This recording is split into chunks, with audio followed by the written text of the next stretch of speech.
Hello, everyone, and welcome to another episode of the podcast. I'm your host, Sal, and today we're going to be focusing on Sony's performance at E3, as well as some details on the upcoming PlayStation 5.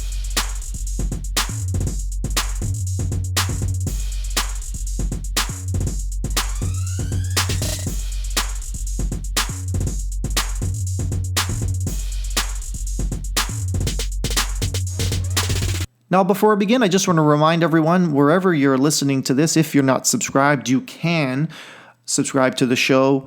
You either by using Anchor.fm, Spotify, iTunes, Stitcher Radio, Pocket Casts, Overcast, or Player FM, plus many other podcast outlets that I don't even know where I'm listed anymore. If you want to reach out to me, you can use Twitter. My handle is @TheTechLoft.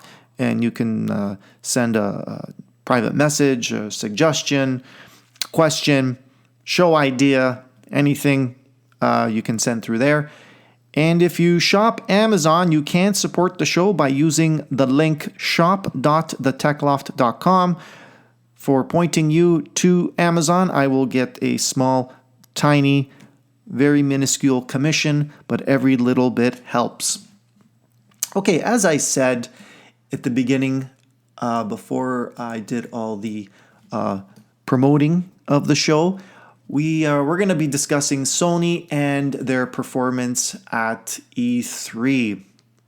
But before I do, there have been some fascinating details regarding the PlayStation 5. Now, as I've mentioned in episode 2, Sony says the console won't be coming out for another 3 years. But we do have some information regarding its graphics solution and who is involved in their graphics solution. And no surprise to me, at least, it's AMD, graphics leader at the moment. And what someone in a report, I believe from AMD or related to this story, is that the PlayStation 5, what we're going to call it for now, is going to be using AMD's next-gen graphics card called the Navi. Now, here's what's key about the Navi. It's not just a graphics card that's going to be used in the PlayStation 5. This graphics solution is being created for Sony, and it's already been started. It's been in the works for a while, so this isn't something that I believe that you'll just find on the shelf. Sony just picked it up and decided to throw it in the box. No, this is a partnership between AMD and Sony, and it's going to be in Sony's PlayStation 5. Now, the sources never mentioned Microsoft in the conversation. So even though this is pure speculation, Microsoft's next device, Xbox device, codenamed Scarlett, may not use Navi. For obvious reasons. So what does this tell us? I guess Sony may be closer to the next generation console than what we thought. Some people have said 2020, but even though Sony says 3 years from now is going to take us to 2021. But they can take their time. Let me enjoy my PlayStation 4. Now, also note that someone has claimed that Sony has officially released the PS5 developer kits to third-party companies. And they went out early this year. So, again, I don't know what the timing is going to be. I mean, if they already got these development kits out already, maybe it could be 2020. But who knows? Like I said, they can take their time. Now, the next thing I'd like to bring up is Sony's performance at E3 that just went on last week. Now, it's a small thing that someone has wrote about, but it seems to have a huge impact. And it just makes Sony like Apple, closed environment. But let me get on with the story. So basically, with a lot of great games have been announced and we're pretty much set from September till March of 2019. Lots of titles. But according to some, there was a loser. And, even though Sony had a really impressive lineup, okay, and we're talking titles like Ghosts of Tsushima, Death Stranding, Spider-Man, and The Last of Us Part 2, which I really want to get my hands on.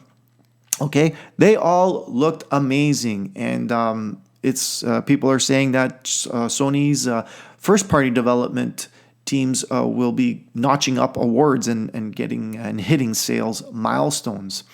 And Microsoft, according to some, just isn't competing with that lineup. And then there's Nintendo, who looked weak, but they always do their own thing. We know that. Now, Epic Games and Nintendo made an announcement that Fortnite Battle Royale will now be available on the Nintendo Switch. Also, to note, it'll be complete with cross-play and cross-progression. So what does that mean? Well, if you're playing on a Nintendo Switch, you can easily squad up with your friends on an Xbox One, PC, or iOS, and you can easily transfer your progression from the Xbox One, PC, or iOS. Now, did you notice that I was missing a name? A name was missing in that list I was just rhyming off. The PlayStation 4. PlayStation 4 left out in the cold. And this pisses me off too. Because like I said, when I compared Sony to Apple, it seems to be a slowly developing message that Sony just wants to keep its ecosystem closed. Now, if you're interested in the cross-play games, I'm really sorry to say that you're better off with Microsoft or Nintendo. Now, hopefully there's enough outcry from Sony's fan base to perhaps, get them to change their mind, because having that cross-play, cross-progression would be awesome. It would be really, really cool. Can you imagine on a PlayStation 4 versus someone on an Xbox system? I mean, I think it'd be cool. But anyways, I digress. But that's our episode for this week. We've, like I said, we've talked about the next gen PS5 console, a little tidbit of information that's been released from someone close relation with AMD, as well as Sony's disappointment. Even though they've got a very strong lineup of titles, that little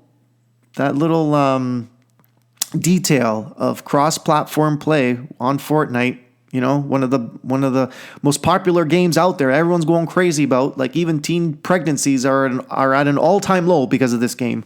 I'm just joking. I have no facts. I have no numbers to prove that. But that was just a joke.